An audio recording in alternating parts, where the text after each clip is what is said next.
you will have noticed that there are more stray cats than dogs in Singapore. There's a reason for this, so watch on because I'm sure you'll love cats more after this video. So, it's estimated that there are about 13,000 stray cats, which are also called community cats in Singapore, and only about 2,200 stray dogs. Why is there such a big difference? It's because cats are cuter than dogs cause our dogs are idiots. Yeah, that's all for today. Thank you for spending almost 30 seconds with me. I really appreciate it and hope you learn. Oi. What?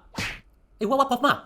Yeah, no it's because of something else. But before that, let me tell you how life was like in the past. Nowadays, eating in hawker center is a peaceful event whereby even the tables are cleared by the previous diners. In the past, eating in hawker center was not easy. Other than coughing repeatedly because there's always an uncle smoking at the next table, you will suddenly feel something furry on your leg. Yeah, cats will just walk around hawker centers and coffee shop meowing for food. Sometimes, you also see dogs walking around as if they're patrolling the coffee shop. Usually, an uncle will throw some food for the dogs or cats.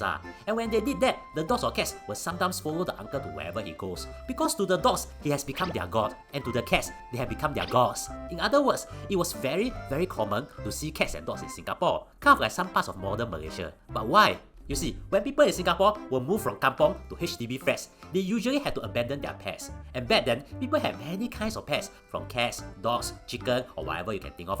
With that, the number of abandoned pets ballooned. And while SPCA took in pets, there were, too many and they all roamed the streets. Of course, something has to be done, and that was when the authorities and animal welfare groups stepped in to do something. But it was slightly different for each of them. Because cats are cute, the authorities decided to build hotel-like apartments for them to live in and feed them 6 times a day. What Saga script? You see, one of the unfortunate ways is killing the street animals, which is the last resort. This is because they might be a threat. I mean, imagine telling your friends that you don't dare to go out because there were some fierce dogs and cats outside. Today, this might sound like a stupid excuse to skip the gathering, but that could be a real threat in the past. However, for cats, there's another solution. Back in 1998, there was a program called Stray Cat Rehabilitation Scheme, whereby it's a voluntary, community-based scheme focused on sterilisation rather than culling. You see, if the cats are sterilised, they won't reproduce, so the population is kept under control. How do I know How do I know What you might not know is that this actually ended in 2003, but volunteers and animal welfare groups continued to trap cats and sterilize them. This kept the cat's population in control, unlike the population in the 80s, whereby cats would jump on your gohyong if you leave it unattended in a coffee shop. Now, if so, shouldn't there be more dogs than cats? Well, watch on.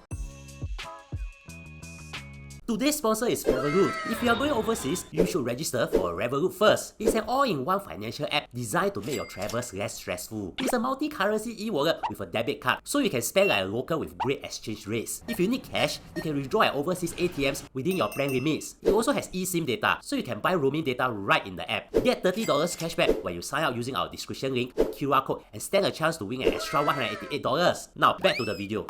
Unlike cats, there was no stray dog rehabilitation scheme. Instead, the usual practice of culling as a last resort was used so their population would be kept in control. Moreover, let's face it, while there's no official data to back this up, let me just ask you, which is fiercer, cats or dogs? When you walk past a dog, the dogs might suddenly chase after you. When you walk past a cat, the scary cat will disappear before you can even say the word hello. Walk past rental properties and you'll know which houses have dogs, but you will never know which houses have cats. It's therefore no surprise that between culling and sterilisation, culling has led to better population control. And this is why you see so few dogs on the streets compared to cats. Now, there are more information to this, but because I'm only paid 4 minutes for this, I won't go into them.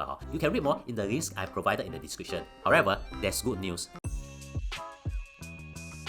In 2018, the authorities, together with animal welfare groups, launched the Trap Neuter Home Release Managed program. It kind of worked like how cats were sterilised. The dogs will be captured, sterilised, and will try to be rehomed. If they cannot be rehomed, they will be released at suitable locations to live out their lives naturally. This program worked so well that about 80% of the free roaming dog population has been sterilised. In fact, this program has been extended to cats as well from 1st September 2024. But haven't cats been under this since 1998? Well, yes, but the program kind of changed here and there, which is a long story. But now, cats and dogs are finally going to go through the same program. Now, if you want to know more about the misconception of cats in Singapore, watch this. And also follow me on Instagram if you have not done so, as I have exclusive short videos there. Thank you for spending almost 5 minutes with me. I really appreciate it and hope you learned something.